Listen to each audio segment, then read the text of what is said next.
lagi ngantor silahkan, yang lagi dinas silahkan. Kita akan berbicara tentang materi yang sesuai dari permintaan panitia, ya, dan kita akan mengkolaborasi, ya, tentunya terkait materi emergensi kardiovaskuler, ya. Baik, saya izin share screen dulu, Bapak Ibu. Nah, apa sudah terlihat, teman-teman? Sudah terlihat Sudah, evaluasi? Pak.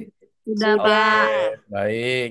Ya, izin Bapak Ibu, ya, saya eh, tentunya eh, kita akan berdiskusi bareng, ya, akan sama-sama belajar, ya, dan tentunya salam kenal buat sahabat-sahabat semua di ruang Zoom ini dengan berbagai macam multiprofesi, ya. Ada teman-teman sejawat kita, teman-teman perawat, halo teman-teman nurse, luar biasa. Kemudian ada sahabat kita dari teman-teman sejawat pula, yaitu dokter umum dan dokter spesialis. Salam kenal dok semua. Dan ada juga sahabat-sahabat yang lain, ya, dari farmasi atau bidan atau yang tidak bisa saya sebutkan satu persatu, ya. Eh, Intinya kita sama-sama membuka, ya, komunikasi dan kita sama-sama niatkan untuk belajar bersama, yaitu tentang immediately post cardiac arrest care atau resusitasi eh, eh, care, ya, immediate resusitasi care. Nah, ditambah lagi ada materi yang kedua adalah tentang electrical therapy, ya. Jadi luar biasa sekali. Tadi saya menyimak beberapa oleh pemateri pertama, yaitu ada materi tentang heart failure, kemudian ada arrhythmia, ya, termasuk brady and tachycardia, ya. Bagaimana teman-teman bisa memahami itu, ya. Menarik sekali, ya, dan apalagi kalau secara continuously dan secara aplikatifnya itu bisa diterapkan di tempat layanan kerja Bapak Ibu semua. Oke, eh, tadi sudah dikenalkan sama sahabat kita, Nurse Imam sebagai moderator, ya. Saya disclaimer dulu di awal, ya. Betul sekali, saya adalah seorang nurse spesialis di Rumah Sakit Pusat Jantung Nasional Harapan Kita dan sebagai praktisi serta trainer. Namun pada kesempatan siang hari ini, saya atas nama pribadi, ya, untuk bisa saling berbagi keilmuan, ya. Jadi saya tidak membawa satu bendera apapun, ya. Saya hanya berniat untuk membagi pengalaman dan keilmuan saya dan semoga nanti bisa bermanfaat untuk teman-teman semua, ya. Silakan buat teman-teman yang punya media sosial, eh, bisa di-follow, ya, di Instagram, YouTube atau di TikTok, ya, dan WA saya, ya. Oke. Ini tentang kurikulum vitae. Mohon izin suara saya agak sedikit serak-serak, ya, Mas Imam, karena luar biasa sekali kegiatan di beberapa minggu ini kita on air terus. Ini juga Zoom, ya, dari pagi nanti sampai siang, sore juga. Jadi mudah-mudahan tetap bermanfaat di kegiatan di waktu-waktu weekend yang selalu produktif, ya. Oke, harapannya teman-teman setelah mengikuti kegiatan webinar ini, ya, yaitu teman-teman mampu memahami bagaimana tata laksana tentang immediate post resuscitation care, ya, terutama pada pasien-pasien yang mengalami cardiac arrest, ya, dan tentunya pemahaman tentang electrical therapy, ya. Di beberapa kegiatan webinar sebelumnya tadi, ya, termasuk di pagi, ya, tadi saya menyampaikan tentang bagaimana seorang nurse bisa melakukan electrical therapy, memahami tentang defibrilasi dan kardioversi. Ya, ternyata ada beberapa yang memang masih belum memahami secara utuh, ya. Inilah momen yang tepat buat teman-teman bisa belajar bersama, ya. Karena ini merupakan salah satu tindakan medis yang sangat penting untuk menyelamatkan, ya, pasien-pasien kardiak arrest yang mengalami gangguan aritmia letal yang jenisnya shockable.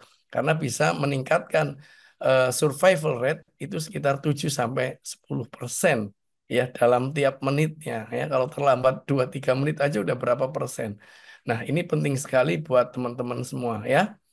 Oke, tujuan khususnya sahabat-sahabat semua, yaitu nanti bisa memahami apa itu yang namanya ROSC, yaitu Return of Spontaneous Circulation, kemudian algoritma, ya, mohon izin ada typo, ya, algoritma, kemudian menjelaskan suddenly cardiac arrest dari penyebabnya, dan bagaimana cara terapi defibrilasi dan kardioversi. Ya, sesuai dengan tema kita. Mudah-mudahan ini bisa memberikan sumbangsih ilmu yang Bapak Ibu selama ini cari atau butuhkan ya. Kalaupun nanti ada salah, izin koreksinya kepada teman-teman sejawat dan juga para nurse-nurse hebat atau tenaga kesehatan lainnya. Karena dari awal saya bilang adalah belajar bersama. Baik, Bapak Ibu yang luar biasa ya.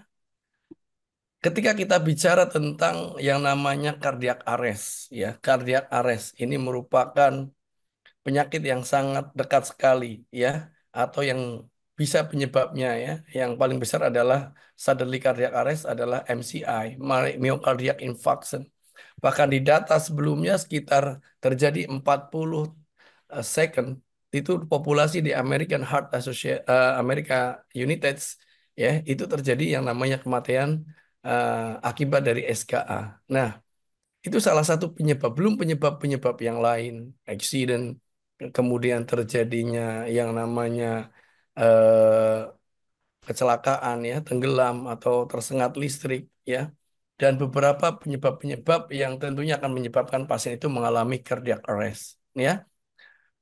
Nah, di data yang ingin saya tampilkan di sini bahwa in hospital cardiac arrest atau yang namanya IHCA itu sangat signifikan sekali ya, sangat tinggi sekali terjadi di populasi masyarakat dan terjadi di intrahospital. Dan di studi IHCA ya di beberapa negara-negara yang berkembang ya in from developed countries with advanced healthcare system, terutama di Amerika ya. Ini saya ambil dari kutipannya David 2022. Itu di Amerika pada tahun 2017 diestimasikan ada 292.000 ya seseorang mengalami cardiac arrest in hospital ya 9 sampai 10 IHCA per 100 pasien yang masuk ya ke rumah sakit. Jadi cukup tinggi. Nah, dari studi lain ya sekitar total 447 pasien ya IHCA 8,6 dari 1.000 hospital admission itu juga mengalami yang namanya cardiac arrest. Nah, pertanyaannya adalah terkait dengan ROSC, ya, return of spontaneous circulation-nya. Ya, hampir sekitar 40% ya pasien yang mengalami cardiac arrest itu 40% itu survival, ya, survival, ya.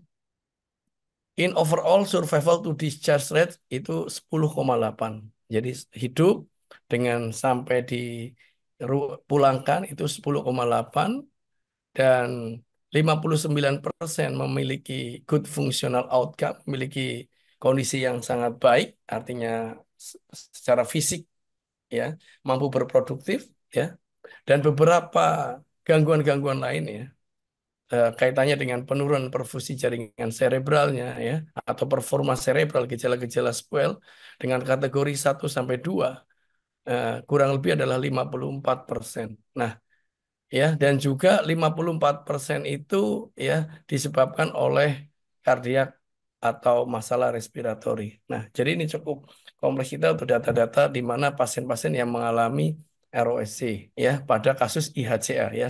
Saya tampilkan yang IHCA karena kalau yang out hospital mungkin barangkali teman-teman perlu datanya lagi. Nah, di data lain ya, in hospital cardiac arrest di UK ya ini juga 1 sampai 1,5 per 1.000 hospital admission ya. Di rata-rata usia IHCA itu 70 years ya atau ya 26,7 a quarter ya 26,7% ya. Rata-rata usia 16 to 64 years ya itu mengalami cardiac arrest in hospital. Dan juga most cardiac arrest 85% ya pasien-pasien yang berada di bangsal ya in odd wards dan pasien yang masuk ke hospital dengan berbagai macam alasan ya. Dan initial rhythm shockable itu didapatkan ya kalau initial shockable itu berarti irama aritmia letal yang shockable itu VF dan VT itu 17% mengalami cardiac arrest dengan gambaran PEA 52% dan gambaran asistol adalah 20% ya. Kita sudah ketahui aritmia-aritmia letal yang muncul ya, ada shockable dan unshockable ya, dan sisanya adalah yang tidak diketahui penyebabnya. Nah, dari data-data ini sahabat-sahabat semua ya. Nah, yang didapatkan pada kondisi dengan ROSC ya, didapatkan half, ya hampir separuhnya itu 53% of those who are treated by hospital resuscitation team for IHCA. Dengan segala macam daya upaya rumah sakit tersebut, ya hampir 53% itu dapat terselamatkan. Ya, tentunya memiliki tim Code Blue yang cukup baik ya. Dan eh, s- seperempatnya ya 23,6 ya eh, who are treated by hospital resusitasi ya. Jadi hampir seperempatnya 23,6 ya di dalam rumah sakit tersebut itu dilakukan resusitasi from IHC survival to hospital discharge, artinya mampu untuk bisa sampai dipulangkan dalam kondisi yang baik. Nah, itu ya. Nah, tentunya di beberapa studi lain ya, di sini saya sampaikan juga tentang prevalensi dan determinan ya. Beberapa pasien-pasien yang mengalami ROSC ya, terutama di Indonesia ya. Di Indonesia ini dari Denada Florencia tahun berapa nih? Ya, kalau nggak salah di tahun 2021 ya. 2024 maaf, International Journal of Research Publication ya. Di sini beberapa prevalensi ya range ROS itu 18,3 sampai 46,2 ya, dan juga rata-rata terjadinya higher ROSC ya rate were observed in urban tertiary hospital ya, jadi di beberapa rumah sakit yang di kota itu 38 sampai 46% ya. Nah, tentunya kalau kita ambil data dari data ini ya teman-teman ya, ini di Indonesia beberapa yang bisa kenapa terjadi perbedaan itu karena ada kaitannya dengan usia pasien, kemudian beberapa komorbiditas pasien tersebut ya, mungkin dengan murni kardiak atau non kardiak. Kemudian bisa dihubungkan dengan adanya gambaran aritmia, yaitu apakah irama shockable rhythm atau unshockable rhythm. Kita tahu bahwa peluang untuk terjadinya ROSC pada shockable rhythm itu nilainya lebih tinggi dibandingkan dengan unshockable rhythm ketika admission to hospital, ya. Dan juga di sini dibilang bahwa where associate will better outcome ya. Jadi memang shockable rhythm itu 55 sampai 64% itu will better. Artinya memang untuk terjadinya ROS itu lebih baik ya.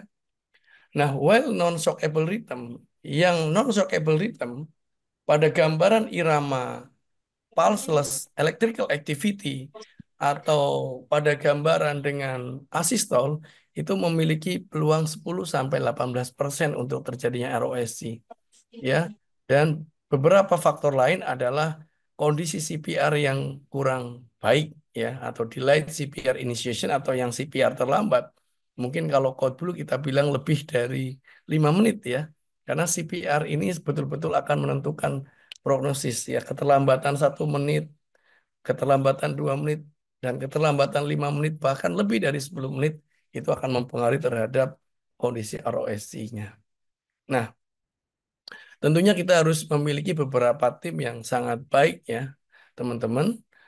Nah, tentunya sebagai konklusi di Indonesia ini terjadi beberapa perbedaan ya, termasuk di dalam large or influenced by infrastructure terhadap hospital tersebut ya. Misalkan kami berada di pusat di rumah sakit pendidikan ya, karena pusat kardiak center sehingga dengan berbagai macam tim dan alat yang memadai ya akan berbeda di rumah sakit perifer ya, apalagi di rumah sakit di bawah vertikal ya, seperti rumah sakit tipe B bahkan tipe C ya.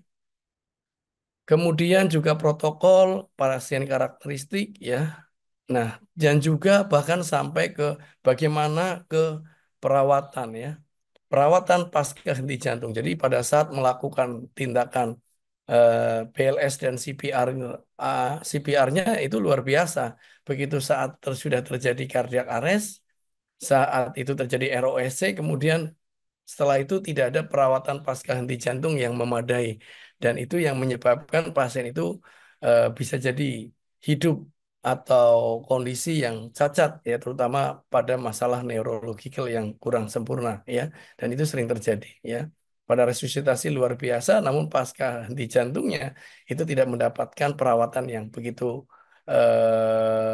sempurna ya, sehingga dampak-dampak lain itu mempengaruhi terhadap kualitas pasien. Karena sampai betul-betul kita pertimbangkan adalah rehabilitasi. Nah, pada tahapan ini, teman-teman, saya ingin sampaikan ya, eh, bagaimana tata laksana pasca henti jantung ya. Mohon izin ya, saya menyampaikan atas nama profesi nurse dan juga mungkin barangkali nanti ada teman-teman dokter. Kita di sini adalah bersinergitas ya. Tetap kita bekerja tim antara perawat, dokter dan tenaga profesi nakes lainnya dalam upaya untuk mencapai derajat kesembuhan pasien yang paripurna. Nah, tentunya saya mewakili dari teman-teman eh, tim yang berperan di situ ya. Nah, bagaimana ROSC atau Return of Spontaneous Circulation ya? Morbiditas dan mortalitas pasien pasca henti jantung masih sangat signifikan ya. Kematian terutama dalam waktu 24 jam pasca henti jantung ya. Pasien-pasien yang OHCA atau out hospital cardiac dapat bertahan hidup hingga keluar rumah sakit diperkirakan 8 sampai 10% ya. Jadi kalau kardiak arrest di luar, ketika kita melakukan BLS dengan sempurna, itu masih ada peluang untuk survival.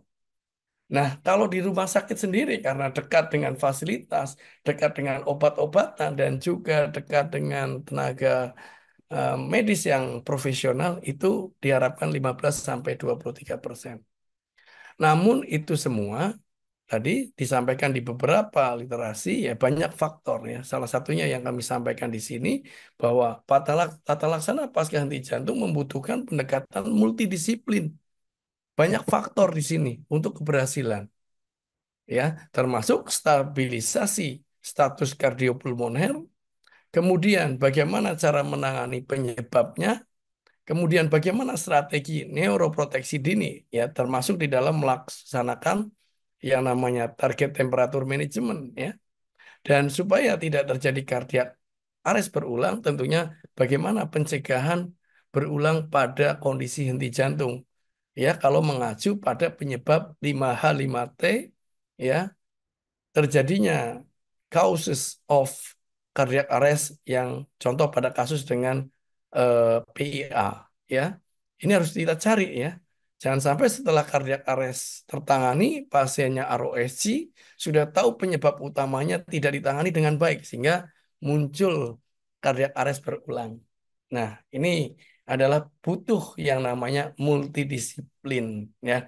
Dan kalau dikumpulkan data-data tadi ya, tentunya banyak faktor-faktor yang menghambat ya, dan ini menjadi strategi kita yang perlu kita ketahui.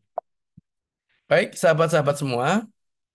Nah, kenapa kita perlu bahas ya? Perlu kita tampilkan slide ini. Ingat bahwa di dalam chain of survival, rantai angka keberhasilan di dalam melakukan tindakan resusitasi itu mulai dari awal. Awal ini sudah menentukan, yaitu di IHCA itu mulai dari inisial fase, pengenalan early initial fase ya, untuk mencegah terjadinya cardiac arrest ya. Di sini ini kita sudah harus memahami nih, wah ini kemungkinan pasiennya akan mengalami cardiac arrest nih. Ternyata nilai laboratoriumnya kaliumnya 2, atau hipokalemi berat, atau kaliumnya tinggi, atau pasiennya mengalami asidosis, atau pasiennya mengalami shock hipovolemik, atau terjadi hipoksia berat. Ini sudah terjadi, sudah ada alarm dini.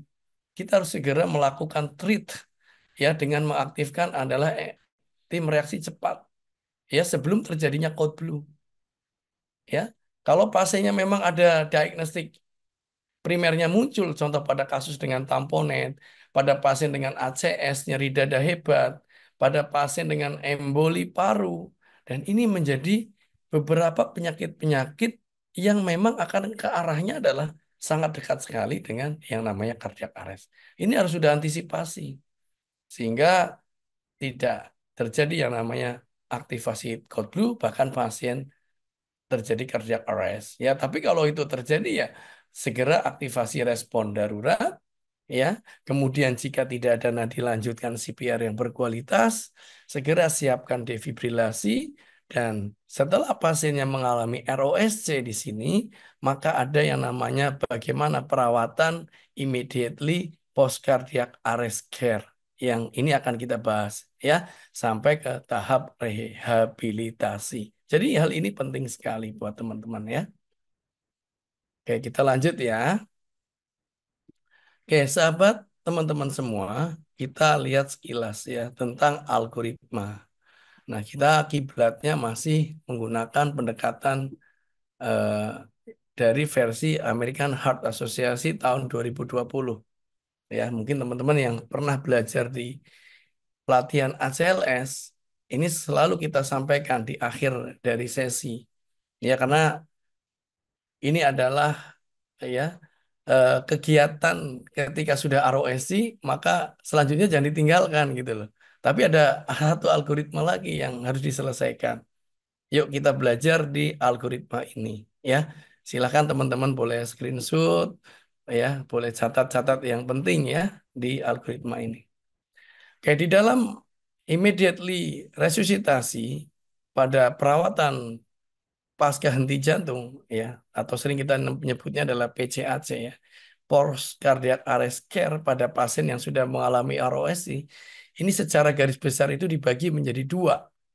Yang pertama adalah inisial stabilisasi fase ya, mulai dari pengenalan ROSC sampai dilakukan sirkulasi di sini yaitu di masalah sirkulasi tertangani. Dan yang kedua adalah continue ya, continue management and additional emergency activity. Ini dari D sampai dengan E ya. Jadi kalau kita lihat konsep tata laksana pada pasien dengan kardiak post cardiac arrest care adalah balik ke konsep awal yaitu melakukan initial assessment ya. Initial assessment dimulai dari pengkajian airway, pengkajian apa eh, breathing, ya, pengkajian sirkulasi, pengkajian disability E-nya bisa exposure dan evaluasi and treat rapidly secara reversible etiologis ya. Nah, ini harus dipahami. Ya, jadi teman-teman begitu sudah ada nadi, ada nafas atau ada nadi, maka kembali algoritma ke ABC. Tapi begitu tidak ada nadi, kembali lagi ke cardiac arrest. Ya, oke. Yuk kita sama-sama pelajari bersama. Ya, yang pertama teman-teman, ya, yang pertama di airway, teman-teman bisa pahami di sini. Ya, manage airway. Ya, yaitu sesegera mungkin ketika di fase cardiac arrest, pasien sudah terintubasi atau belum? Pertanyaannya itu. Ya, ada masalah tidak? Di dalam pengkajian airway post cardiac arrest, apakah memang ROSC spontan tanpa melewati fase intubasi? Ya, tapi kalau di cardiac arrest ketika pada defibrilasi kedua, setelah pemberian obat epinefrin, maka consider to advance airway management. Ya, consider yaitu lakukan intubasi dengan menggunakan ETT kalau bisa, kalau tidak bisa ya gunakan supraglottic airway dan pasang kapnograf. Itu teori atau algoritma di cardiac arrest. Nah, nanti saat terjadi ROSC atau ROSC ini, maka teman-teman mengkaji ini pasiennya ada tanda-tanda ROSC spontan atau memang kondisi pasiennya memang masih tidak sadarkan diri. Dan sudah di airway-nya sudah terpasang LMA atau ETT. Maka di sini dibilang kalau belum terpasang LMA atau ETT, segera bebaskan jalan nafas dengan melakukan intubasi dengan menggunakan advanced airway management. Ya, Jadi dibilang di sini airway management yaitu pasang endotracheal tube atau kalau sudah terpasang LMA adalah replacement, ganti dengan menggunakan ETT LMA tadi. Ya, LMA itu adalah larinya lemas airway. Dan segera konfirmasi dengan pemasangan kapnograf. Ya, kapnograf atau kapnometri. Ya, disambungkan ke sensor monitor. Itu di airway. Nah, kemudian setelah airway Anda lihat nafasnya ada atau tidak, gitu kan? Sudah terpasang ETT, kemudian kaji breathing. Nah, selanjutnya dikaji breathing di sini. Di breathing apa yang dilakukan? Lihat pasiennya nafas spontan atau tidak. Kalau pasiennya ternyata tidak ada nafas, tapi ada nadi, berarti pasiennya mengalami henti nafas. Apa yang teman-teman lakukan? Yaitu start. Mulai dengan tindakan rescue breathing.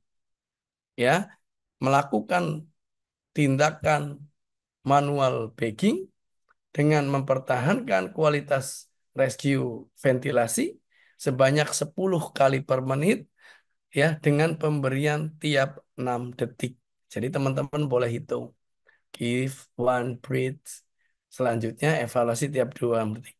Ya, teknik menghitungnya ya 1.000, 2.000, 3.000, 4.000, 5.000, 6 pompa.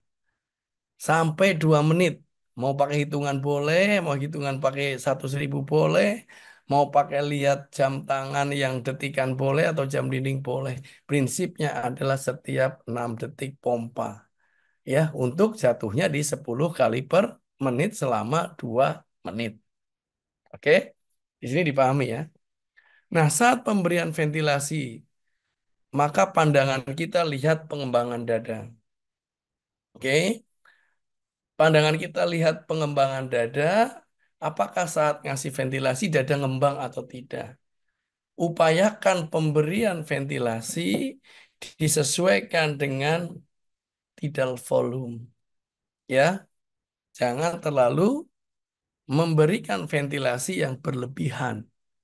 Ya, jadi pada saat kita ngasih pompa, dada mengembang.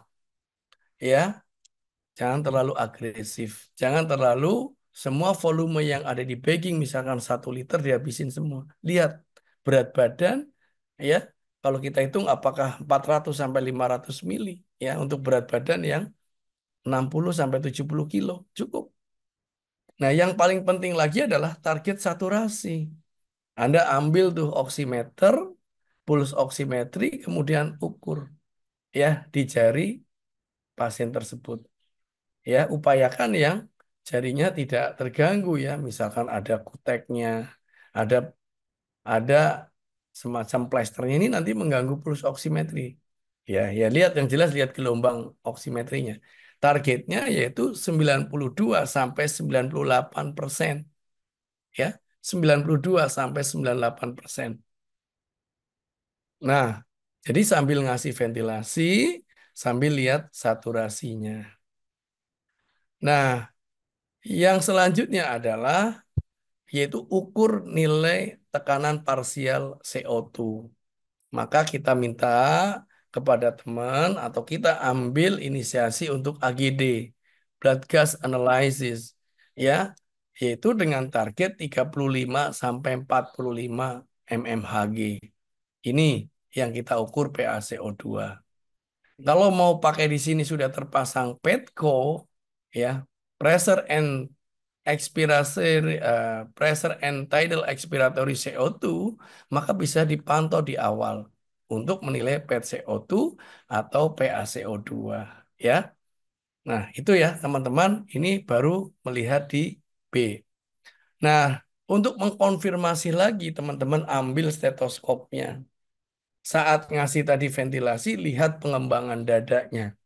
Apakah dadanya mengembang simetris atau tidak? Kanan kiri sama atau tidak? Kalau kanan lebih dominan, seimbangkan. Misalkan kalau terlalu dalam, tarik. Ya, 1 sampai 2 senti. Nah, sambil dia lihat lagi, nanti apakah ada tanda-tanda hipervolume? Ya, contoh pada pasien dengan penyebab kardiak arestnya memang pasien dengan gagal jantung dengan IF-nya yang rendah. Ya, memang karena penyebab kardiak arest karena akut langudi misalkan. Kalau memang di sini nanti pada saat di breathing evaluasi ronkinya penuh dan tanda-tanda fluidnya meningkat, CVP naik, ronki penuh, udim biasanya ya. Maka nanti ini sebagai data kita kalau di sirkulasinya pasiennya harus apa? Harus hati-hati di dalam pemberian cairan. Oke ya, itu masuk di B, di breathing. Nah, sekarang kalau breathingnya tertangani, teman-teman, di breathingnya tertangani, maka selanjutnya masuk di C, ya, di C, di sirkulasi. Apa yang perlu kita lakukan, ya, yaitu manage hemodynamic parameter, ya, pasiennya diukur tekanan darahnya, oke, dengan menggunakan manset, blood pressure terukur dengan target capaian yaitu SPP. SPP itu adalah systolic blood pressure. Berapa targetnya? Yaitu di atas 90 mmHg untuk mencukupi cardiac output yang optimal. Ya, atau kita ukur, kita bagi ya hasil dari SPP kali diastolnya dibagi yaitu mengukur MAP, mean arterial pressure ya atau enggak kita ukur secara manual ya 2 kali diastol ya kemudian ditambah sistol bagi 3 misalkan dengan target MAP yaitu lebih dari 65 mmHg. Nah, ini tercapai tidak? Ya, kalau memang di sini ada tanda-tanda mengalami low pressure atau hipovolemik atau shock kardiogenik. Nah, maka kita harus mempertimbangkan untuk memperbaiki ya karena target parameter ini minimal. Apa yang perlu kita lakukan di sini adalah segera pertimbangkan dengan pilihan yang pertama adalah cairan kristaloid ya. Jadi kristaloid fluids. Nah, kita bisa berikan untuk melihat apakah itu volume problem atau kontraktilitas, maka di data-data sebelumnya kita harus melihat penyebabnya seorang cardiac arrest. Nah, kalau memang problemnya adalah volume, kita bisa inisiasi untuk pemberian cairan kristaloid, namun sebelumnya kita lakukan yang namanya fluid challenge test. Ya, pemberian cairan inisiasi sebanyak 2 sampai 4 cc per kilo. Ya, 2 sampai 4 cc per kilo. Ya, tapi kalau berat badannya 50 sudah kita hitung. Berapa? 2 kali 50, 100 sampai 200 cc.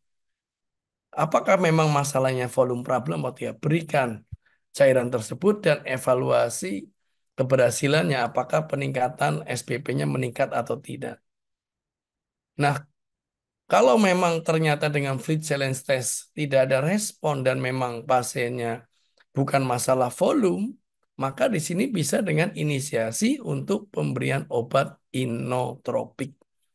Inotropiknya apa yang diberikan? Sesuai dengan guideline-nya yang disebutkan hanya dopamin, ya. Dopamin ya dengan dosis 5 sampai 20 mikro, ya. Dan juga pemberian obat-obat vasopresor baik itu epinefrin maupun norepinefrin yaitu 0,1 sampai 0,5 mikro per kilogram berat badan sampai target tercapai. Pastikan betul bahwa di sini tidak ada hipervolume. Jika sudah ada tanda-tanda bronki, CVP meningkat, edema, dan bukan masalah volume, maka tidak perlu teman-teman memberikan cairan. Langsung saja untuk pemberian inotropik. Tapi lihat dulu heart rate-nya berapa. Kalau heart rate-nya cepat di atas 100, maka konsultasikan apakah inotropik dopamin ini mau diberikan atau tidak. Ya, oke, ini terkait dari C. Ya. Nah, setelah target parameter kita di C mengalami target tercapai, selanjutnya adalah teman-teman masuk di parameter yang selanjutnya yaitu lakukan perekaman EKG 12 lead. Ya, Untuk apa, teman-teman? Perekaman EKG 12 lead itu satu, yaitu consider for emergency cardiac event. Jadi untuk mencari apakah cardiac arrest-nya itu memang ada masalah di ACS atau infak pada kasus yang mengalami ST elevasi. Ya, di sini Pristemi present. Jadi mencari tanda-tanda ST elevasi pada gambaran EKG tersebut, ya.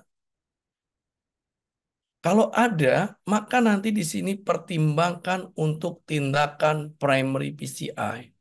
Ya, jika ada, pertimbangkan untuk melakukan tindakan primary PCI.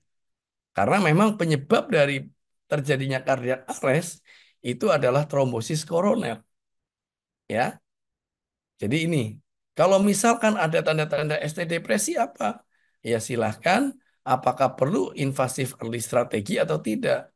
Ya, mungkin bisa berkolaborasi untuk pengecekan yang namanya troponin. Ya, nah di sini disebutkan juga adalah unstable cardiogenic shock. Ya, jika memang pasiennya dengan double inotropik atau dengan double vasopressor, pasiennya dengan infak yang luas dan terdapat tanda-tanda shock kardiogenik yang inadekuat, ya, dengan support obat-obat tidak memungkinkan, makanya di sini dibilang adalah apakah pasiennya butuh adanya mechanical circulation support required. Ya, contoh yang alat-alat yang dibutuhkan untuk mechanical support adalah menggunakan alat intra-aortic balloon pump pada pasien-pasien yang cardiogenic shock yang tidak respon dengan inotropik. Nah, ini penting buat teman-teman pahami ya. Karena dengan pemasangan mechanical support ini, contoh alat IABP adalah meningkatkan asupan oksigenasi ke arteri koroner. Jadi arteri koronernya diperbaiki kalau pada pasien-pasien STEMI. Oke, ini di C ya, teman-teman. Selanjutnya bagaimana di D? Di D, teman-teman, yang perlu dipahami adalah follow comment, yaitu melihat tingkat neurologis. Pasien ditanya, ya, ya kalau sadar, ya kalau misalnya ROS-nya dia langsung sadar ya, tinggal ditanya, Pak, siapa namanya? Yang paling mudah, Pak, siapa namanya? Bapak kenapa tadi? Ditanya seperti itu. Tapi kalau lihat dari cerita tadi sudah sampai terintubasi, ya, apakah pasien bisa mengikuti perintah atau tidak? Maka kita kaji yang paling sederhana. Ya, Pak, buka matanya. Minimal dia bisa mengikuti perintah. Kalau dia tidak mampu mengikuti perintah atau mungkin pasiennya on sedasi, maka tidak bisa kita menilai. Anggaplah pasiennya memang mengalami komateus. Jadi kalau tidak bisa mengikuti perintah, apalagi sudah intubasi, ya perlu dipertimbangkan ada 4 poin di sini, yaitu adanya TTM, Target Temperature Management, ya, Target Temperature Management di sini yaitu targetnya adalah di suhu inti, ya, core temperature pasien yaitu di angka 32 sampai 36 derajat Celcius. Suhu inti di mana saja, yaitu pada area esofagial, area rektal, dan area bladder. Pertahankan itu. Bagaimana cara mempertahankannya supaya suhunya bisa tercapai di angka itu? Ya, untuk memperbaiki sirkulasi pasien diberikan di sini dibilang adalah apa nih? Fluids cooling ya atau using cooling device atau with feedback loop. Jadi bisa dengan cairan yang didinginkan, cairan kristaloid 4 derajat Celcius dengan kebutuhan 30 cc per kilo. Ya, atau bisa menggunakan using blanket, yaitu selimut penghangat atau pendingin, ya, dengan target yaitu core temperaturnya adalah 32 sampai 36 derajat Celcius. Sekali lagi tujuannya di sini TTM adalah memperbaiki sirkulasi serebralnya, meningkatkan aliran oksigen dan menurunkan demand-nya agar sirkulasi serebralnya kembali baik.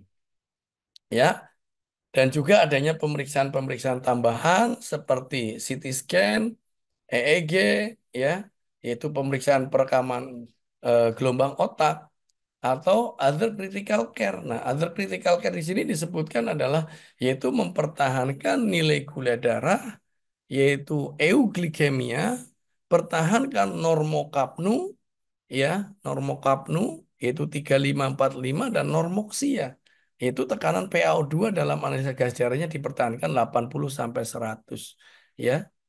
Itu kalau kondisi pasien komateus. Dan kalau kondisinya memang bisa mengikuti perintah, misalkan dibangunkan dia bisa mengikuti perintah, ya langsung ke perawatan kritis tanpa TTM atau kecurigaan kita ada yang namanya stroke. Contoh CT scan ya. Kalau sudah 24-72 jam kok nggak ada respon, maka pasien dipertimbangkan ada masalah defisit neurologi. Perlu melibatkan tim neurologi di sini. Dan yang terakhir adalah evaluasi dan treat rapidly secara penyebab-penyebab yang belum tertangani dengan baik. Ya, yaitu mengacu pada 5 pertanyaan, 5H5T. Nah, ini adalah algoritma Bapak Ibu, ya. Tapi sekali lagi, algoritma perawatan secara continuously, ya, continued management and additional emergency activity, ini bisa dilakukan di ruang intensive care, ya. Kalau A, B, C di sini bisa dilakukan di ruang emergency, ya. Kalau pasiennya mengalami kardiak, post cardiac arrest di UGD. Baik ya, itu adalah terkait dengan PCAC.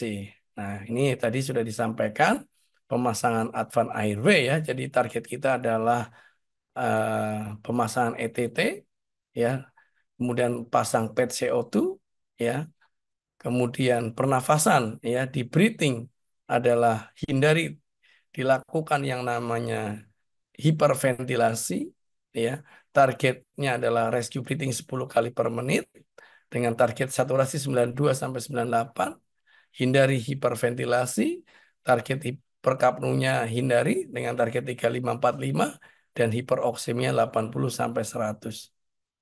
Ya, ini tadi yaitu pertahankan SPP ya. Kalau memang penyebabnya tadi hipovolemik dengan fluid challenge test dia meningkat ya. Jadi setelah cairan fluid challenge test 2 sampai 4 cc kalau diukur naik lagi ya tadi katakan signifikan itu kalau melebihi 10 mmHg setelah loading cairan. Nah, kalau penyebabnya karena mungkin perdarahan, trauma ya atau hipovolemik karena dehidrasi berat, maka bisa diberikan 1 sampai 2 liter ya, normal salin. Tapi kalau tidak ada respon, pertimbangkan faktor-faktor yang lain. Apakah problemnya red problemnya kah? Contoh pada kasus dengan takikardia atau bradikardia penyebab terjadinya tensinya turun, atau memang pasiennya dengan shock kardiogenik, pasien dengan gagal jantung, ya, atau memang pasiennya memang ada masalah vascular type, ya, contoh vasodilatasi, maka diberikan obat vasopresor. Ya, ini penting buat kita pahami. Penting targetnya adalah 90-95 pada nilai MAP-nya. Oke, Bapak Ibu, masih semangat untuk bisa mengikuti materi saya? Aman ya? Coba dites dulu mana suaranya. Oke, mudah-mudahan sahabat-sahabat semua ya. Karena ini sudah panjang ya, lanjut ya. Nah, ini tadi EKG ya, teman-teman, EKG 12 lead untuk melihat adanya gambaran ST elevasi ya. ST elevasinya ya. Nah, terutama ST elevasi yang onsetnya kurang dari 12 jam untuk mencapai terjadinya ya golden hour ya untuk dilakukan reperfusi ya. Reperfusi untuk tindakan primary PCI ya, percutaneous coronary intervensi. Nah, ini ya kalau memang sumbatannya koroner ini sebagai sumbatan utamanya ya harus direperfusi ya. Kalau ini tidak ditangani dengan baik ya, kemungkinan terjadinya yang namanya cardiac arrest berulang ini bisa terjadi. Oke ya, teman-teman ini. Oke, lanjut. Ini tadi TTM ya. TTM sudah saya sampaikan. Ganti cairan dengan suhu 4 derajat Celcius selama 24 jam pertama dengan target 30 cc per kilo. Jadi ini slide-slide yang memang pengulangan. Nah, izin saya menyampaikan terkait ini ya, teman-teman. Jadi pendekatan yang direkomendasikan untuk masalah pasien-pasien yang mengalami penurunan fungsi neuro ya. Targetnya kalau di TTM itu kalau terjadi pasien tidak mengikuti perintah, ya, karena aliran, ya, pada saat mungkin CPR, ya, kalau CPR-nya lama, aliran perfusi serebralnya pun akan menurun. Maka harus targetnya yaitu kompresi chest rasio tercapainya adalah 60 sampai 80% untuk mempertahankan semua, ya, ya, semua, artinya semua aliran perfusi koronernya dapat, aliran perfusi serebralnya dapat, aliran perfusi ke ginjalnya dapat. Itu targetnya adalah kompresi rasio compressionnya adalah di atas 60 sampai 80%. Nah, itu bisa menimbulkan defisit neurologis. Nah, di sini, ya, disampaikan bahwa pada menit pertama, ya, dalam waktu 24 jam TTM, ya, ini TTM, ya. Bahkan bisa direkomendasikan adalah CT scan kalau terjadi defisit neurologis. Dalam 24 jam sampai 72 jam, pasiennya masih mengalami defisit neurologis, pasiennya belum sadar, dan mungkin pasiennya ada tanda-tanda dari pemeriksaan fisik, ya. Nanti adalah tim neurologi mengkaji apakah ada pupilnya isokor, anisokor, ya. Kemudian ada riwayat kejang, konvulsi yang karena penyebabnya neuro, maka di sini perlu dipertimbangkan untuk mencari penyebab, yaitu dengan melakukan MRI, ya, bahkan perekaman EEG, ya, EEG yang perlu. Nah, di sini disebutkan lagi bahwa ada pemeriksaan N20-SSP, ya, atau NSS serum, ya, takutnya pasiennya mengalami ada infeksi serebral, ya. Nah, di dalam manajemen temperatur tersebut, ya, jadi TTM itu hanya 24 jam. Nanti di Nanti di 24 jam kedua dihangatkan kembali, dikembalikan ke suhu normal. Nah, di 48 sampai 72 jam selanjutnya adalah teman-teman, yaitu dengan memberikan pembatasan bius dan analgesis bagaimana mungkin, yaitu normotermia terkontrol. Nah, ini anjuran, ya, pada eh, fase-fase eh, untuk TTM-nya.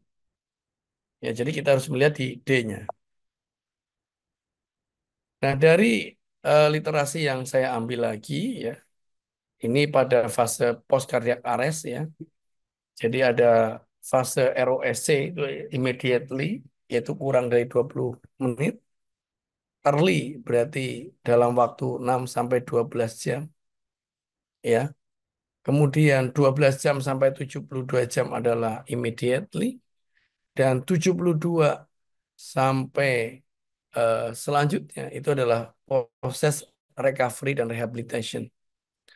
Nah, ini ada beberapa patofisiologi manifestasi klinis, ya, teman-teman. Nah,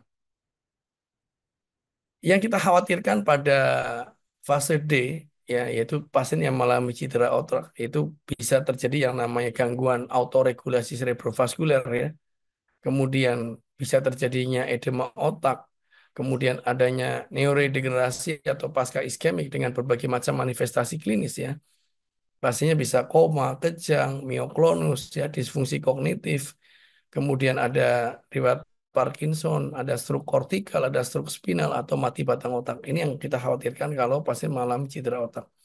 Nah, potensial terapinya ya hipotermi, optimalisasi hemodinamik dini, proteksi jalan nafas dan ventilasi mekanik, kontrol kejang, dan reoksigenasi terkontrol dan terapi suportif. Oke, kalau pasiennya mengalami disfungsi miokardium, ya, bisa akibat karena hipokinetik global, ya. Contoh pada pasien-pasien dengan heart failure, hipokinetik artinya pompa jantungnya di seluruh dinding pak jantungnya mengalami penurunan kontraktilitas, ya, atau juga masalah pada kasus dengan ACS, maka manifestasi klinisnya adalah berkurangnya curah jantung, pasiennya mengalami hipotensi, disritmia, dan kardiovaskuler kolaps, ya. Maka terapi potensialnya adalah revaskulari dini tadi disarankan, ya. Kemudian revaskulasi dengan reperfusi PCI, optimalisasi hemodinamik dini, pemberian cairan intravena, ya, perlu dipasang vena sentral, inotropik, intra-aortic balloon pump atau left ventricle atrial device ya, atau ECMO, extracorporeal myocardial membran. Nah, atau juga masalahnya karena respon sistemik atau reperfusi sistemik ya. Di sini lebih ke pembuluh darah ya. Bisa karena SIRS, sistemik infeksi infeksi tubuh ya. Jadi adanya suatu infeksi sistemik yang luas, kemudian ada gangguan vasoregulasi, kemudian ada peningkatan koagulasi, supresi adrenal, bahkan gangguan oksigenasi jaringan, dan juga infeksi, maka manifestasinya juga ada tanda-tanda infeksi, maka yang perlu dilakukan adalah optimalisasi hemodinamik dini, pemberian cairan intravena, kemudian vasopresor, hemofiltrasi volume tinggi ya. Nah, ini perlu dilakukan kalau di ruang intensif ada yang namanya CVVH ya untuk pasien-pasien dengan SIRS tadi. Kontrol suhu, kontrol glukosa, kemudian kultur darah ya untuk melihat atau penanganan antibiotik yang tepat ya pada masalah infeksi ya, terutama pada pasien dengan gangguan shocknya adalah shock septik ya. Kemudian penyebab henti jantung adalah penyakit kardiovaskuler, penyakit paru, penyakit sistem saraf pusat, penyakit tromboemboli, toksin, infeksi, dan hipovolemik. Ya, nah tentunya secara spesifik adalah spesifikasinya adalah sesuai penyebabnya yang bisa ditangani, terapinya juga sesuai spesifik sesuai penyebabnya. Oke, ini adalah patofisiologi manifestasi ini terhadap potensial PC Aceh. Nah, kalau kita bicara kardiovaskuler yang paling sering terjadi adalah masalahnya adalah ini. Tetapi kemungkinan-kemungkinan kardio kardiak arrest bisa dipengaruhi oleh beberapa penyebab, ya. Maka perlu dicari ya multidisciplinary eh, medicine ya, dokter-dokter spesialis yang turun tangan. Ya masalahnya apakah memang masalahnya ini kardiak murni atau mungkin ada paru-paru atau penyakit dalam dan lainnya. Sehingga tim harus sama-sama mengobati. Ya. Nah, di yang tadi disampaikan adalah terkait dengan exposure dan evaluasi ya. Kita ingat sekali ada 5H5T ya. Ini yang menjadi penyebab yang bisa ditangani di awal pada saat terjadinya cardiac arrest. Kalau tidak bisa ya sudah setelah pasca henti jantung. Nah, yang tidak mungkin ya atau bukan tidak mungkin ini tergantung dari fasilitas dan kemampuan SDM. Ya kayak hipovolemi, hipoksia, hidrogen ion, hipohiperkalamin, hipotermi mungkin saat suddenly cardiac arrest bisa diberikan. Tapi kalau pasiennya mengalami tamponade, pasien pneumotorak, trombosis koroner, ya trombosis eh, paru. Nah, ini bisa tindakannya nih. Ya, teman-teman saya ambil dari beberapa literasi ya. Contoh kalau SKA tadi revaskularisasi koroner ya dengan PCI ya, yang bisa kita lakukan ya. PCI atau fibrinolitik. Tapi kalau fibrinolitik pasca henti jantung beresiko ya. Kemudian hipoksia ya tata laksana dengan segera intubasi.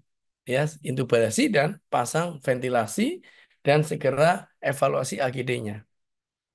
Kalau emboli paru berarti penata laksanaan PE, pulmonary si embolism, ya, dengan pemberian antikoagulan, bahkan mungkin perlu CT scan pulmonarinya, betul atau tidak, ya. Sehingga nanti tata laksananya apakah perlu fibrinolitik atau tidak. Tentunya ini ranah medis, ya. Gangguan elektrolit ya bisa dilakukan dengan hipokalemi ya, koreksi hipokaleminya dengan pemberian suplemen kalium ya, misalkan KSR atau diet ya yang tinggi kalium ya. Kalau hiperkalemi bisa koreksi dengan GIG ya, glukosa, insulin, eh, kalsium. Nah, untuk narik kalium di dalam intraselnya yang terlalu tinggi dengan pemberian natrium bikarbonat, nebulisasi albuterol ya, sodium polisiterin sulfonat atau diuretik. Ini adalah bagaimana cara menurunkan kaliumnya. Kalau saya pribadi kalau di emergensi yang sering digunakan adalah dengan pemberian diuretik dan GIG ya. Kemudian kalau hipomagnesium adalah dengan pemberian cairan magnesium ya, MgSO4. Kalau ini KCl ya, kalau hipokalemi drip ya, kalau udah pasang vena sentral, koreksinya tinggal hitung target kebutuhan berapa. Amannya untuk pasien-pasien kardiak itu di atas 4,5. Ya, targetnya 4,0 sampai 4,5. Ya, 4,5 lah, 4,5 sampai 5. Ya, jadi kalau pasiennya kaliumnya walaupun normalnya 35, 38 itu batas borderline rendah. Itu ditargetkan sampai 4,5 agar tidak terjadi aritmia. Apalagi kalau terjadi gejala preeksitasi sindrom tadi. Di EKG ada gambaran PVC atau PAC ya, menimbulkan aritmia. Ini harus dikoreksi segera. Kemudian asidosis, tata laksana penyebab, pertimbangan untuk bikarbonat pada asidosis metabolik berat, hipoglikemi, dextrose intravena ya, menggunakan D40. Kalau pasiennya mengalami tamponade jantung ya, segera pertimbangkan perikardiosintesis ya. Bisa dilakukan di emergency atau di cath lab ya untuk diaspirasi cairan perikardiumnya. Pasiennya mengalami pneumotorak ya, kolaborasi untuk tindakan yaitu needle dekompresi ya, melakukan penusukan pada ICS 5 dan 6. Nah, ini tentunya nanti bisa berkolaborasi dengan dokter bedah toraks ya atau spesialis emergency untuk melakukan selanjutnya adalah chest tube. Anafilaksis dengan epineprin, toksin ya. Kalau toxicity adalah berikan antidotum yang spesifik. Kalau pasien hipovolemik atau perdarahan, ya segera pertimbangkan untuk koreksi cairan kristaloid dan kan untuk transfusi PRC secepat mungkin, hipotermi dengan memberikan penghangatan. Kalau pasien mengalami stroke, ya revaskularisasi untuk stroke iskemik sesuai onset dan pertimbangkan dekompresi untuk stroke perdarahan. Artinya, kalau memang penekan dia kardiak arrest karena ada riwayat dengan depresi susunan saraf pusat karena perdarahan, ya kolaborasi dengan dokter bedah saraf. Nah, ini adalah beberapa rekomendasi ya yang saya ambil dan untuk tata laksana pada pasien pasca henti jantung. Baik, sahabat-sahabat semua, ya kita masuk di materi yang kedua. Ya, izin ya. Materi masih aman, Pak Imam? Jam? Aman, aman, Nes, aman. Aman ya. Oke, peserta masih bertahan 1460. Semangat, Iya. biasa. Ya, jadi di materi yang kedua, sahabat-sahabat, saya diminta untuk menyampaikan pemahaman tentang bagaimana penggunaan defibrilator ya. Ini materi yang sering diberikan ya oleh teman-teman peserta ya dari ProM untuk pengenalan defibrilasi ya. Nah, ini teman-teman ya. Saya yakin teman-teman sudah sangat familiar sekali dengan namanya alat defibrilator. Ini alatnya defibrilator ya, berbagai macam merek ya. Ada Philips, ada Mindray, ada apa lagi? Zool ya, atau merek-merek lain lah. Kayak model handphone aja. Ada Samsung, ada merek Nokia, ada merek BlackBerry gitu ya. Ada Android atau ya non Android ya. Pokoknya sama aja. Prinsipnya alat ini ya, kelengkapannya di sini ada ini namanya external pad ya. External pad. Nah, ini nyoloknya ke sini. Ini sebenarnya bukan pasangan, ini punya alat yang lama ya. Nah, kemudian teman-teman lihat menunya ya. Di sini ada off. Ini ada on. Jadi kalau diputar ke kanan dia on. Nah, dan langsung ada dari 2 sampai 200 joule itu adalah energinya. Nah, ini diputar untuk electrical terapi berapa joule-nya nanti ya. Satuannya joule ya. Bukan volt ya. Kalau volt itu listrik rumah itu ya. Adalah joule. Kemudian di sini ada AED. Jadi kalau diputar ke arah AED, alat ini bisa jadi AED. Kalau AED dia akan mendeteksi secara langsung apakah itu shockable atau unshockable. Tapi kalau pakai defibrillator manual, ya pastinya teman-teman yang harus bisa baca EKG aritmia letal ya. Apakah itu VF atau VT. Nah, di sini ada tulisan SYNS. SYNS itu adalah synchronize, asynchronous. Jadi kalau ini pencet, maka modusnya jadi sinkronis. Siap untuk kardioversi, ingat-ingat ya. Kalau sin nyala, berarti untuk kardioversi. Tapi kalau sinsnya mati, ini untuk defibrilasi. Ya, untuk defibrilasi. Ya, nah begitu dinyalakan, ini di sini ada lead. Nah, teman-teman lihat, ini lead. Lead select. Nah, penempatan elektrode pada sadapan bipolar ya sebaiknya menggunakan lead 2. Ya, jangan menggunakan lead 1 atau 3. Jadi pindah ke lead 2. Oke ya, ini tampilan menu nih. Selanjutnya ada ini mark. Mark itu adalah sebagai tanda. Ini ada volume ya untuk memperbesar kalau bunyinya terlalu keras tit tit tit tit tit atau tung tung tung apa tergantung alatnya. Ini ada memperbesar kalibrasi voltase ya. Kalau EKG-nya terlalu kecil ya gedein. Oke, selanjutnya ada perekaman. Jadi kalau mau lihat EKG-nya di strip, misalkan terjadi irama VT stabil, misalkan atau ada aritmia VS, atau ada gambaran lain yang ingin ditangkap, tinggal di print saja. Dan di sini ada menu yang namanya ini menu pacer ya. Ini ada menu pacer teman-teman. Jadi kalau menu pacer ya, kalau ini diaktifkan untuk memberikan electrical terapinya pacing. Jadi secara garis umum, ya manfaat dari defibrilator ini satu untuk monitoring bedside untuk melihat gambaran EKG, yang kedua untuk electrical terapi yaitu ada dua jenis untuk kasus yang kardiak arrest yang namanya defibrilasi, yang kedua pada kasus takiaritmia tidak stabil adalah kardioversi, dan untuk yang pacer tadi dijelaskan di materi sebelumnya adalah untuk pemberian tambahan pacing pada gambaran dengan bradikardi simptomatik ya.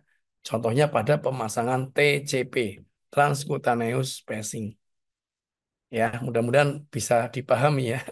Kalau teman-teman belum pernah pegang alatnya ya, nanti silahkan teman-teman boleh review di YouTube ya. Oke, jenis-jenis vape defibrillator ya, teman-teman. Jadi jenisnya ini ada dua jenis, yaitu ada yang monofasik, ada yang bifasik. Monofasik ya berarti alirannya searah, set gitu ya. Ya, kalau bifasik dia putarannya dua arah, set ya langsung. Ya, mau monofasik mau bifasik pada alat tadi ya. Kalau saya kasih clue, teman-teman biasanya akan lihat di sini. Ini contoh nih, ada bifasik. Oh, berarti alat ini bifasik. Kalau nggak tahu, Pak, ini bifasik atau monofasik, lihat aja energinya yang paling tinggi berapa. Kalau yang paling tinggi ternyata munculnya 200, berarti ini punyanya bifasik.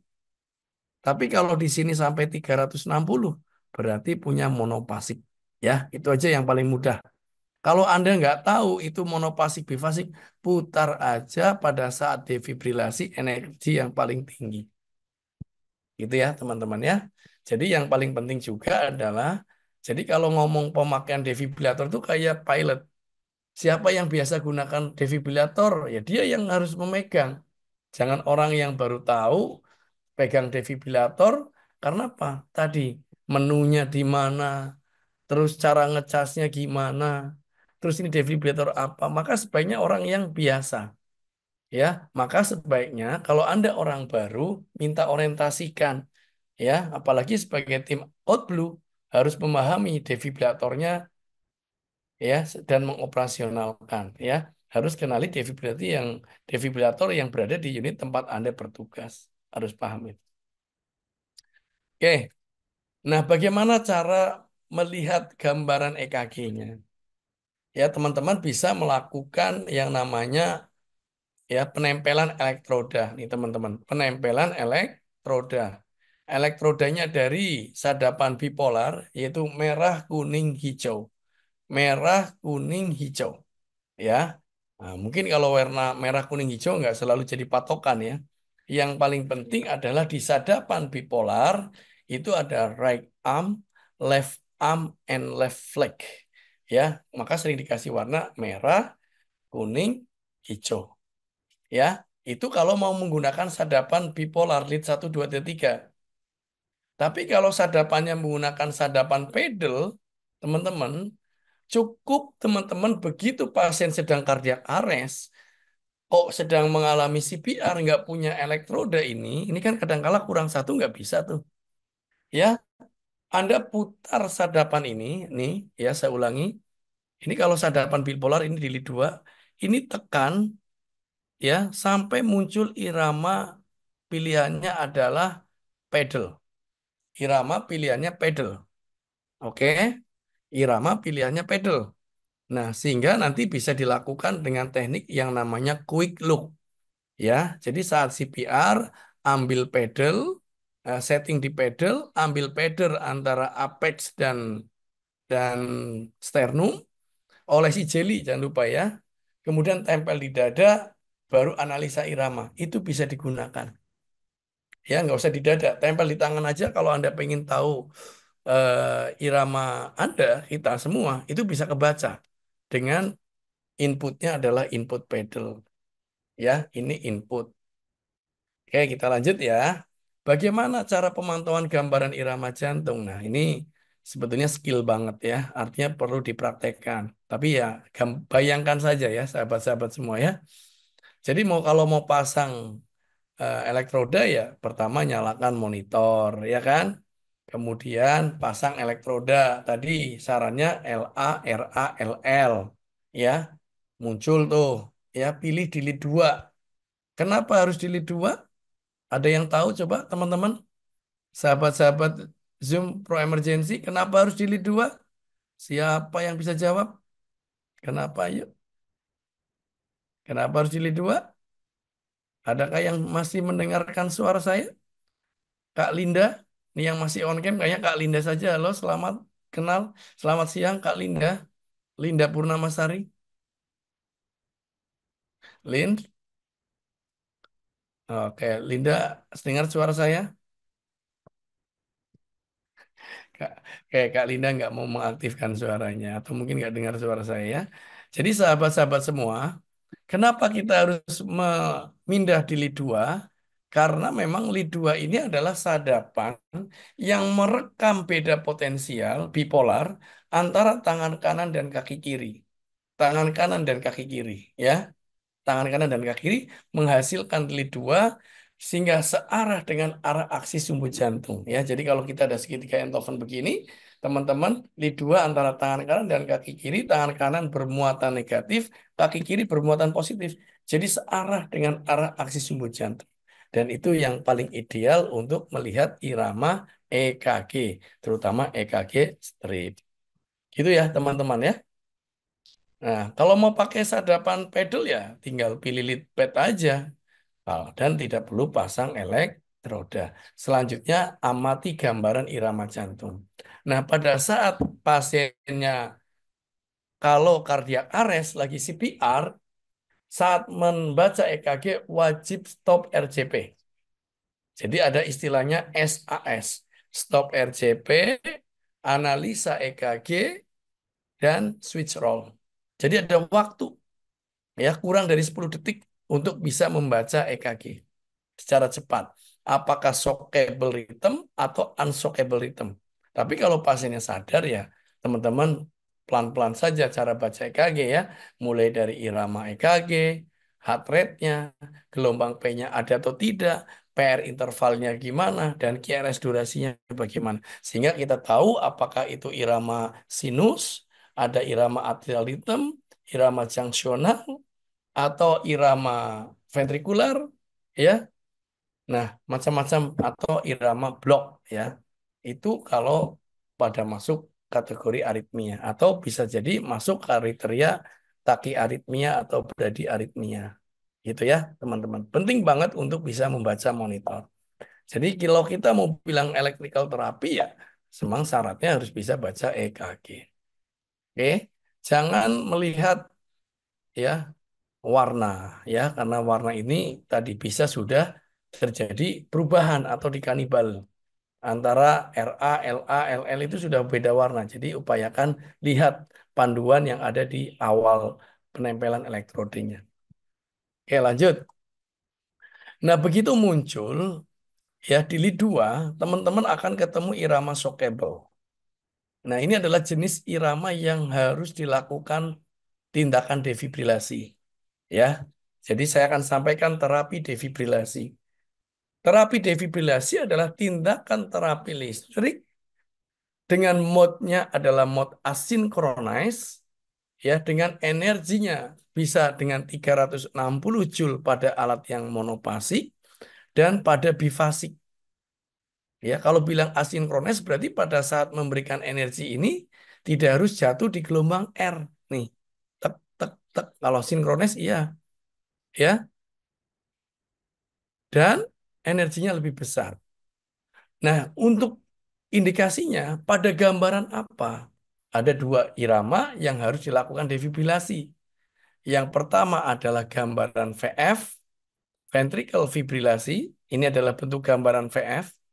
Dan yang kedua adalah VT, yaitu ventricle tachycardy, baik yang namanya monomorfik maupun yang polimorfik, prinsipnya tidak ada nadi. Maka wajib tindakan kita yang pertama adalah defibrilasi. Gitu ya, teman-teman ya, defibrilasi. Jadi sekarang udah nggak kebalik-balik ya. Oh, itu yang namanya defibrilasi. Jadi pasiennya pasti tidak ada nadi. Oke, lanjut. Ya, cara-cara melakukannya ya. Tentunya kalau ngomong defibrilasi masuk di dalam tata laksana kardiak arrest ya. Jadi ini petugas bagiannya adalah bagian defibrilator. Kalau Anda di dalam tim khotbah bagian defibrilator ini kerjaannya. Yaitu pilih energi ya. Kemudian energinya berapa? 200 joule ya. Pastikan sinkronisnya jangan nyala nih. Kemudian ambil pad, angkat pedal ya. Angkat pedal, kemudian olesi jeli. Nah, olesi jeli upayakan tidak tumpah ya. Jangan diginiin tuh. Ya, kalau masih ada jeli yang diginiin nanti logamnya atau resiko renjatan listriknya takut konsletingnya. Yang jelas nanti meratakannya di dada aja. Nah, pada penggunaan sekarang, pada pemberian defibrilasi itu dilakukan sedini mungkin. Jadi tidak ada istilahnya kalian stop dulu deh RJP-nya. Saya mau ngasih devib. Enggak. Tapi nempel pedalnya namanya yaitu pre-charging. Pre-charging itu maksudnya apa sih?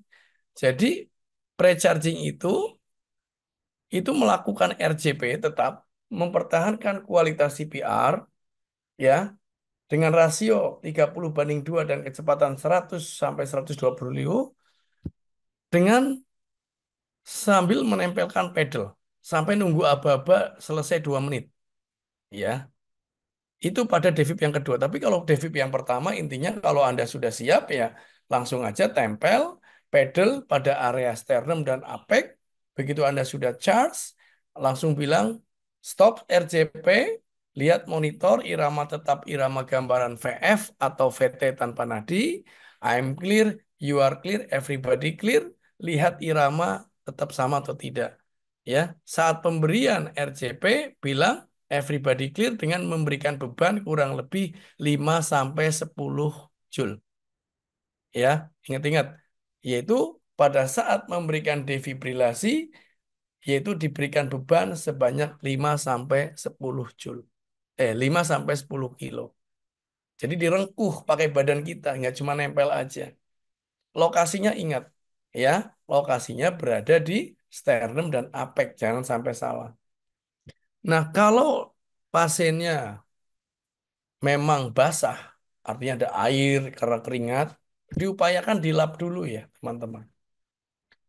Tapi kalau rambut pada kondisi kardiak arrest nggak bisa kita hindari. Maka strateginya adalah olesi jeli yang cukup, jangan dikit doang, untuk menghindari luka bakar dan menghantarkan listrik menyebarnya cukup baik konduktornya. Ya, itu strateginya. Jadi nggak ada momen lagi untuk dicukur-cukur kecuali kalau terencana. Jadi defibrilasi adalah unconditional, tidak terencana. Nah, setelah memberikan shock, ya, setelah memberikan shock, maka teman-teman ya jangan lihat irama.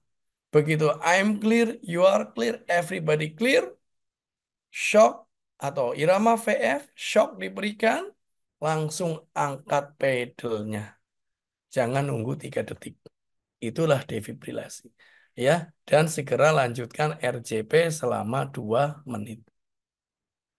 Oke? Oke, itu pada gambaran pemberian defibrilasi. Oke ya. Oke, selanjutnya adalah untuk kardioversi. Teman-teman, di dalam tata laksana kardioversi adalah mode yang digunakan adalah mode synchronize. Ya, mode synchronize. Ya, saya ulang. Kalau kardioversi adalah mode-nya mode synchronize. Jadi tekan tombol synchronize, ya, Untuk kardioversi adalah terencana. Ya, terencana itu artinya bisa dengan kondisi pasien dengan takikardi unstable aritmia. Jadi unstable takikardi aritmia, ya, itu harus segera pertimbangkan untuk kardioversi sinkronis. Ya, jadi ada nadi. Nah, syarat-syaratnya atau yang perlu kita siapkan ya, persiapkan administrasi, keluarga, pasien diedukasi, setuju atau tidak, ya, karena pasiennya masih ada nadi dan sadar. Kemudian obat-obat sedasi, mau pakai midazolam atau mau pakai Recovol, ya. Kemudian pasang akses intravena, troli emergensi deketin, ya, cek kelengkapannya, siapkan pasang AB manajemennya. Kalau nanti tiba-tiba pasiennya apnu atau tiba-tiba kardiak arrest, maka harus ada tim code blue-nya. Siapa yang kompresi, siapa yang akan memberikan obat. Nah, itu semua tim dinamik harus bekerja sama. Ya, jangan dianggap sepele walaupun kardioversi. Ya. Nah, ini masuk di algoritma tachyarrhythmia unstable ya. Nanti teman-teman kalau mau tahu tentang tachyarrhythmia unstable algoritma, silahkan bisa lihat di materi lain ya, atau bisa hubungi saya untuk algoritmanya ya. Nah, tapi saya hanya di sini menjelaskan tentang tekniknya saja. Oke, ini irama-irama yang mungkin yang harus bisa dilakukan dengan kardioversi ya. Contohnya NSVT. Pokoknya prinsipnya unstable. Semua jenis gambaran EKG yang unstable, tachyarrhythmia bisa dipertimbangkan untuk kardioversi ya. SVT, atrial fibrilasi, rapid ventricular response, ada yang VT, VT monomorfik, VT polimorfik, yang jelas ada nadi. Ya, yang jelas ada nadi. Oke, lanjut. Ini contoh-contoh gambaran EKG ya, teman-teman. Ini ada atrial fibrilasi cepat, ini atrial flutter cepat, dan yang ini adalah SVT ya. Kalau orang nggak biasa baca kaki itu kayaknya mirip-mirip ya. Nah, kalau Nurse Imam coba, Nurse Imam. Nurse Imam kalau nggak ada kunci jawaban ini kira-kira eh, paham nggak Nurse? Ya, karena EKG itu tadi yang dikatakan Dokter Bayu adalah harus sering-sering lihat ya. Jadi kalau saya lihat EKG kayak dulu sama Dokter Bayu karena sering belajar bareng di emergency ya. Saya sebagai orang yang lama ya, hampir 17 tahun ya. Ngelihat EKG itu udah pakai tutup mata aja kadang kalau udah, oh ya punya apa gitu ya. Tapi kalau orang yang baru ngerti ya, sampai diliatin aja, nggak dapet-dapet ya. Sehingga pasien lama didiemin, mau diapain aja nggak ngerti. Yang penting EKG-nya dulu nih. Padahal yang paling penting adalah teman-teman di dalam tata laksana takikardia, lihat aja iramanya cepat, lebih dari 150, dia reguler irreguler, ya, kemudian QRS lebar atau QRS sempit. Itu penting dalam takiaritmia. Tapi kalau di kardioversi, pokoknya prinsipnya heart rate lebih dari 150, pasiennya unstable, gitu. Kemudian mau QRS lebar, QRS sempit, mau reguler, irreguler, sama aja. Yang penting sifatnya adalah kardioversi sinkronis. Gitu ya. Nah, yang jadi masalah adalah nanti di energinya, teman-teman. Ya, kalau di kardio defibrilasi tadi, ya, itu dosisnya adalah cukup hanya 360 joule untuk yang monofasik dan 200 sampai 120 sampai 200 joule itu doang. Gampang. Kalau nggak ngerti tinggal putar aja maksimal. Tapi kalau kardioversi harus menganalisis irama. Makanya saya bilang irama reguler, kira sempit, contohnya SVT mulai 50 sampai 100 joule. Irama tidak teratur kompleks QRS sempit, contohnya atrial fibrilasi 120 sampai 200 joule untuk yang bifasik dan 200 joule untuk monofasik. Ya. Terus irama teratur kompleks QRS lebar, contoh pada VT monomorfik yaitu 100 joule. Kalau irama tidak teratur kompleks QRS lebar pada kasus dengan VT polimorfik adalah, nah ini tambahannya nanti harus dipahami ya. Teknik pemberiannya adalah kardioversi, namun energi yang diberikannya adalah defibrilasi, tapi dengan nadi. Ya, kalau memahami sama teknik yang pertama ya. itu pada kondisi yang VT polymorphic unstable.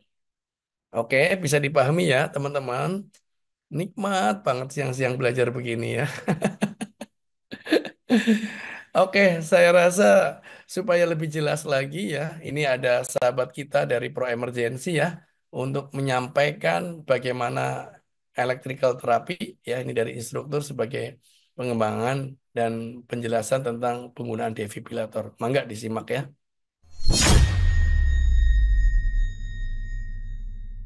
Assalamualaikum warahmatullahi wabarakatuh. Selamat pagi, Ada suaranya sahabat nggak? kita semua.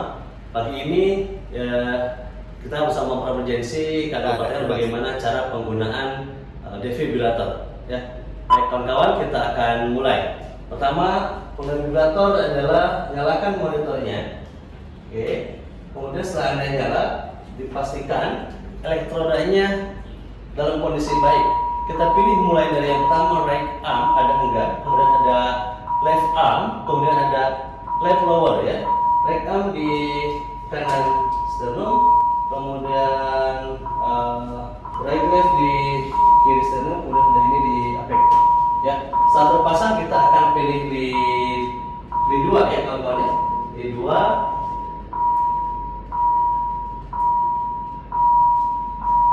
Oke, di dua satu pilih. Kemudian setelah pilih di dua, kita akan pastikan iramanya apa ya di dua ini. Ketika iramanya shockable, kita akan langsung untuk pilih energinya untuk melakukan defibrillator. Pertama pilih energi, kita putar energinya ke 200 joule, ya. Oke, 200 joule. Setelah 200 joule, pengen mereka, saya akan kecilkan dulu. Ya, setelah 200 joule kita akan angkat pedal. Caranya, pegang handle-nya, lalu kita oke. Nah, setelah itu baru kita akan tambah energi, lalu kita pedal chest, charging, everybody clear, and shock. Shock diberikan, kita akan kembali, lalu kita simpan lagi.